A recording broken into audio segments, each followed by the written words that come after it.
ደቂቃ ባልሞላ ሰዓት ውስጥ እንደዚህ የሚያምር ሩዝ በዶሮ አብረን እንሰራለን። በሰላጣ ወይ ደግሞ በእርጎ የሚማ እንዴት ሩዙ ፍርፍር። ድስታችን ላይ ሽንኩርት አንድ ራስ ሽንኩርት እንጨምራለን። ከዛ ይሄንን በውሃው ትንሽ እንጠብሰዋለን። ከዛ ደቃቅ ስጋ እንጨምራለን። አንድ ላይ እንዲበስል እናቁላለዋለን። ዘይትም ቅመሙን ከመጨመራችን በፊት ይሄንን በደንብ እንጠብሰዋለን። ስጋና ሽንኩርቱ እየበሰለልና ታያችሁ፣ ምንም ውሃ አልጨመርኩበትም፣ ግን ስቲል ውሃ አለው። የሽንኩርቱና ስጋው በደንብ አድርገን እንደዚህ እንዲበስል እናደርገዋለን። ስጋና ሽንኩርቱ እንዲከበሰልን በኋላ ዘይት እንጨምራለን። ከዛ እዚህ ጋር ቅመማ አለኝ። የተጠቀምኩት ቅመም 7 ስፓይሰስ፣ ትንሽ ከሙንና ብላክ ፔፐር፣ እርፌ እና ትንሽ የዶሮ ቅመም ተጠቅሜያለሁ። ይሄ ሁሉም ከሌላችሁ ያላችሁ መጠቀም ትችላላችሁ። ከዛ ይሄንን በደንብ አድርገን እናቁላለዋለን። ታያችሁ እንደዚህ በደንብ ካበሰልነው በኋላ እዚህ ጋር 3 ኩባያ የኢንዲያ በስመቲ ኢንዲያ ሩዝ 10 ደቂቃ ዘፍዝፌው እንደዚህ በደንብ አጥቤዋለሁ። ጨው እንጨምራለን የሚበቃንን ያህል። ከዛ ይሄን እናቀላቅላለን። እዚህ ጋር እየበሰለ ያለ ዶሮ አለ። አሁን ይሄንን ግማሹን መረቅ ወስድና ሩዙ ላይ አጠንፍፈን እንጨምራለን። ያጠለልነውን መረቅ እንጨምራለን ግማሹን። እንደዚሁም ደግሞ ውሃ የተወሰነ እንጨምራለን።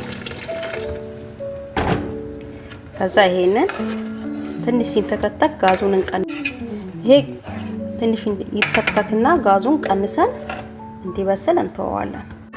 ሩዛችን ላይ የምናደርገውን ሙከሰራት እናደርጋለን። እዚህ ጋር ሩዝ የተፈለፈለ ሩዝ አለን። ይሄንን እንጠብሰዋለን። ብራውን እስኪሆንልን ድረስ እናምሰዋለን። እጃችንን ማንሳት የለብንም ቶሎ ስለሚያር። አሁን ከለሩን እየቀየረ ነው እንደምታዩት። እንደዚህ በጣም አሪፍ ነው። አሁን ከዚህ በላይ ካቆየነው ስለሚያርብን እናውጣዋለን። እዚሁ መጥበሻ ላይ ዝቢብ በጣም ነው የሚያጣፍጠው። ዝቢብም እንደዚሁ እናምሰዋለን። ሳናቋርጥ እናምሰዋለን። ዝቢብ ለማታውቁ ይሄ የወይን ፍሬ ማለት ነው። የወይኑ የደረቀውን አድርቀውት ሩዝ በጣም ነው የሚያጣፍጠው። ይበቃዋል። ይሄንን ያህል ካመስ ነው ማለት ወይን ነው፣ የወይኑ የደረቀው ፍሬው። ሁሉንም እንደዚህ አዘጋጅተናል። አያችሁት እንዴት እንደሚያምር በቃ ሩዝ እንዴት እንደሚያጣፍጥ። ይሄ አሁን ሩዛችንን እናየዋለን። እየበሰለ ነው፣ ስቲል ውሃ አለው። ስለዚህ ቅድም ያሳየዋችሁን ዶሮ እንደዚህ ፈረካክሸዋለሁ።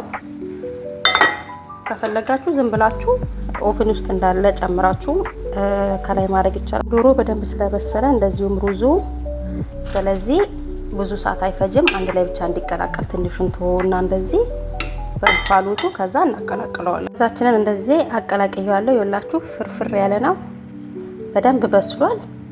ሩዝ እንዳይቦካባችሁ እየቦካ የሚያስቸግራችሁ ሰዎች ካላችሁ እንትኑን መመጠን ያለባችሁ። ማለት ሩዙን በጣም ዘፍዘፋችሁት ከሆነ ትንሽ ውሃ ነው መጨመር ያለባችሁ።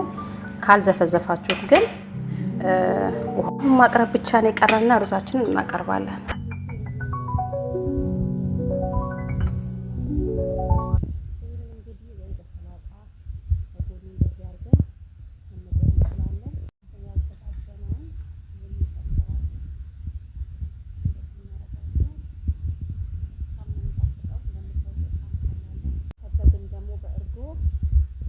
እንችላለን ውዶቼ። ያያችሁት በሰላጣ ወይ ደግሞ በእርጎ የሚበላ በጣም ቀላል የሚጣፍጥ ሩዝ በዶሮ አሰራር ነው ያሳየዋችሁ። ከወደዳችሁት ኮሜንት ላይ ጻፉልኝ፣ እንቀምሰዋለን። የተባረከ ይሁንላችሁ። ባይ ባይ።